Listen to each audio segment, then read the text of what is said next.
Now, in an insult, as we were saying, to the 64% of South Australia who voted no in the National Indigenous Voice referendum last year, South Australia's Premier, Peter Malinauskas, has pushed ahead with his plan for a state Indigenous voice.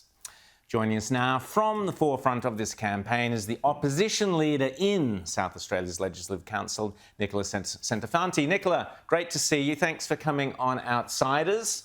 Love the paintings. Good morning. Thanks for having me. Love your paintings there as well. They look fantastic. Now, tell us, Nicola, why on earth, what do the people of South Australia think? They voted overwhelmingly against the voice. He's bringing it back. What's going on? That they did. And can I say the hypocrisy and the arrogance is alive and well here in South Australia with this Labor government. You know, as you've pointed out, 64% of South Australians voted against the federal referendum, but yet Peter Malinauskas and this state Labor government are continuing to press on with their state-based voice. And, you know, can I just make the point? I think this government should really be looking into the reasons as to why the community didn't want a federal voice. And that is because they are the same reasons as to why people don't want a state voice.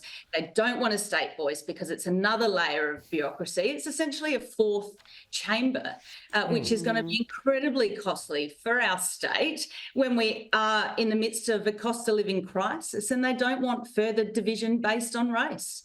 James. Well, that's the heart of it, isn't it? The division based on race and codifying that into law. But tell me, I understand that you've had a bill sitting, waiting to go since November in the upper house to repeal this voice.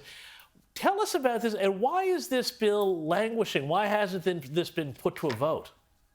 Yeah, James, that's a really good question. You know, there has been this repeal bill that's been sitting on our notice paper since November of last year. And we, the Liberal opposition, have put our position of support on the record for that repeal bill. And as you know, we were the first state Liberal team to come out publicly opposing the federal referendum and supporting that no vote. So, you know, that repeal bill has been sitting on the notice paper and I have repeatedly encouraged that member to bring that bill to a vote, and that hasn't happened yet, which is incredibly disappointing because I think, you know, the people of South Australia deserve for that bill to be voted on so that they know when they make their decision going to the polls in 2026 for our state election where our parties stand.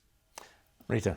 Now, I would think one of the reasons why South Australians were so strongly against the voice was because they had a taste of it already, because SA was already down the path of having this state-based voice. They knew how flawed it was, how divisive it was. If the Liberals are back in power, do you promise to abolish this chamber, this additional layer of bureaucracy? Yeah, and so Rita, you know, we've got elections occurring at the moment, and we'll have the state-based voice, shall we say, elected next Saturday, and we've got 2 years to look at how this this fourth chamber, fourth layer of bureaucracy works, and you know, and our leader has come out saying that if it isn't doing a good job, and then we will absolutely be looking to repeal this piece of legislation. And Rita, can I say, if it's one thing that I've learnt since coming into Parliament, it's that more bureaucracy equals less outcomes. 100%, Nicola, 100%. 100%, but and I think, you know, the thing to remember is ultimately we all want to see practical outcomes for Aboriginal communities, but this is not the way to do it. And, you know, we should be taking the advice of Senator Jacinta Price and Senator Karen Little, both of who are calling for an audit on or inquiry into the billions of dollars that have been spent closing the gap every single year, and more accountability on that spending.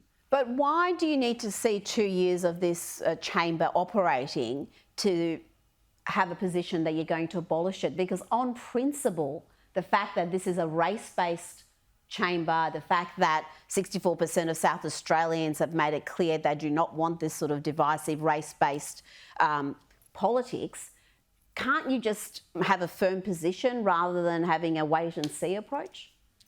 Well, look, our position is that we're supportive of repealing this piece of legislation. I mean, we're on the record saying that we support One Nation's repeal bill. So, but the fact of the matter is we're not in government for another 2 years. So, unfortunately, South Australians are going to be stuck with this for the next 2 years. One thing, Nicola, apart from supporting you and One Nation on this, there is a petition, don'tdividesa.com.au, a petition where people can show that they are against this South Australian voice. Some of the comments underneath the petition are pretty revealing. We said no and we mean it.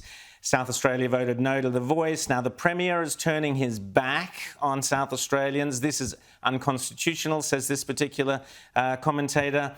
He should resign and take his followers with him. That's talking about Peter Malinauskas. Nicola, Centofanti, thanks so much for coming on Outsiders. Great to have you here, and we'll chat again, and good luck opposing the South Australian voice.